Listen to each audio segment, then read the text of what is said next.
Yulang Pilot number 2, 28th of December 2009. Hello Yulang Universe again.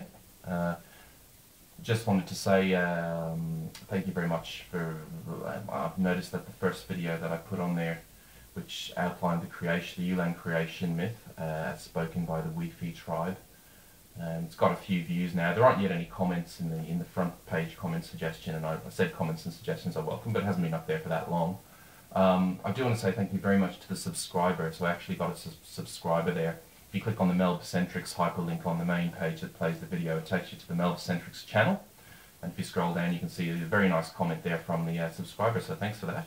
I didn't really introduce myself or the character that I'm playing in the previous video. So I'm actually playing an ancestor spirit character. So what happens is the ancestor spirits are associated with the sky god and sea god Kue, which I mentioned.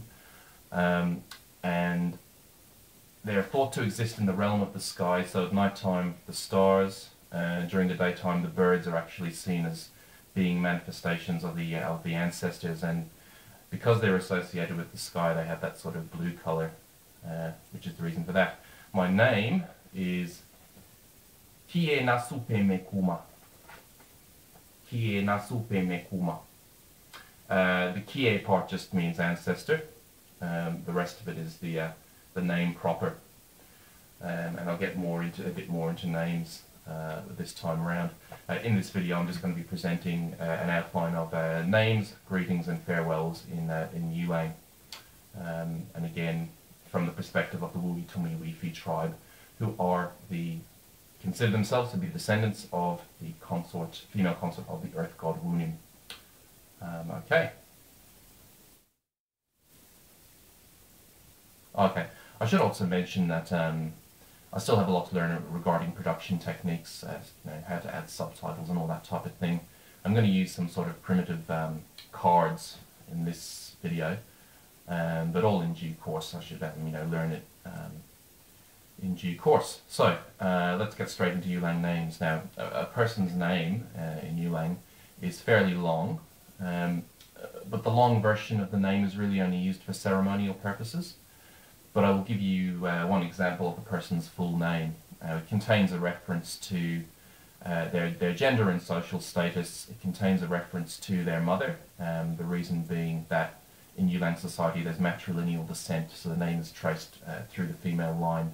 You'll remember from the first video that the tribes actually consider themselves to be descendants of a female consort of a god, which ties in with that as well.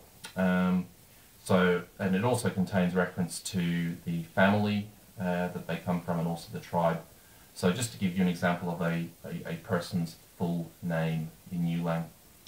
Of course, this is the Wi-Fi dialect.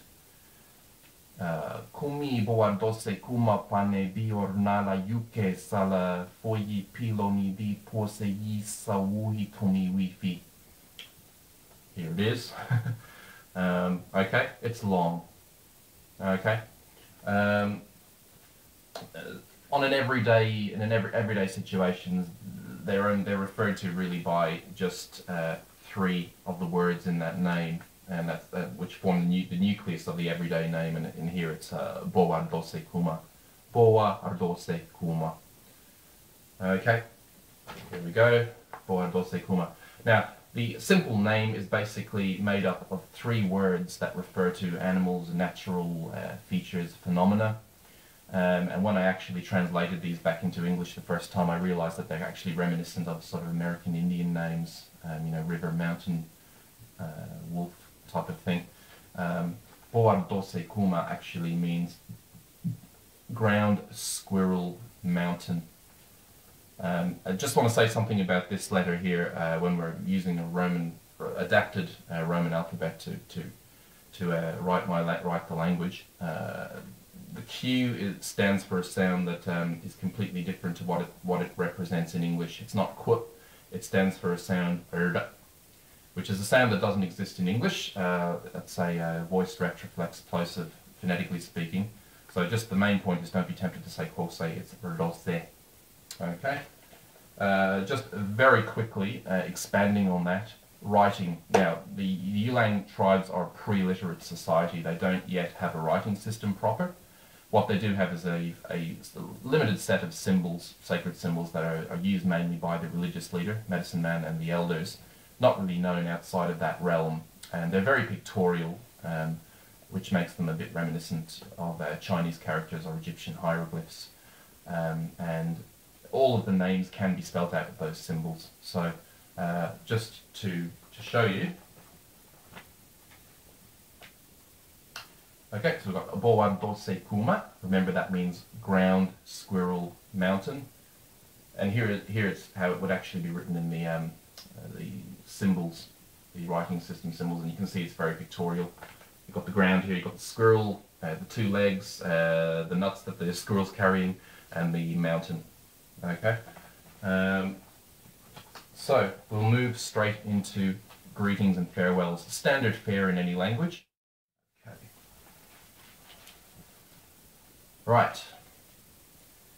Now, from a certain angle, greetings and farewells are a fairly pragmatic thing. The greeting is sort of facilitates a conversation, and then the farewell sort of breaks it off diplomatically. To break it down, I mean, greetings can actually vary language to language. In some languages they're more complex than others, and the situation, the formality of the situation will also be a factor.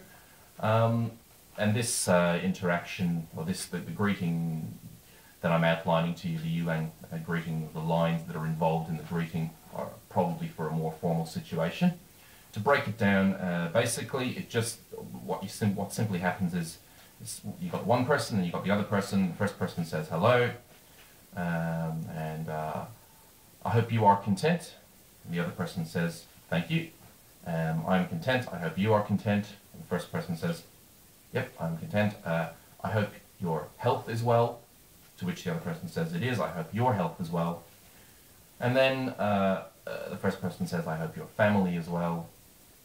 And the second person says, they are well. I hope your family is well. And then the sort of conversation begins. That's the basic outline of it. And I'm going to break it down as I go along, so that I can hopefully convey some basic Yulang phrases to you. So